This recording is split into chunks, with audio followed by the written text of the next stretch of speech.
அனைவருக்கும் வணக்கம். மெய்ப்பொருள் நியூஸ் சார்பாக நான் உங்கள் சரவண பெருமாள்.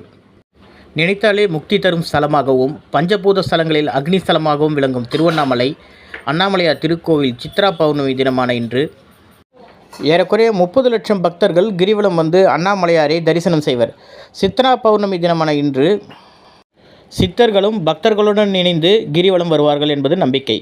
அப்படிப்பட்ட புண்ணிய காலத்தில் பக்தர்கள் கிரிவலம் வர ஏதுவாக திருவண்ணாமலை கோயில் நிர்வாகம் கிரிவல நேரத்தை வெளியிட்டுள்ளது.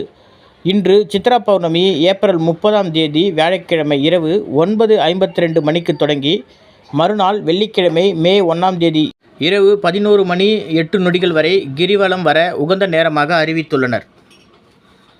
தமிழ் வருடத்தின் முதல் மாதமான சித்திரை மாதத்தில் மலையே லிங்கமாக அருள்பாலிக்கும் திருவண்ணாமலை பௌர்ணமி கிரிவலத்தில் அண்ணாமலையார் உண்ணாமலையாமன் திருவருளுடன் பக்தர்கள் சகல ஐஸ்வர்யங்களையும் பெற்று நலமுடன் வாழ மெய்ப்பொருள் நியூஸ் சார்பாக இறைவனிடம் வேண்டிக் கொள்கிறோம். நன்றி, வணக்கம்.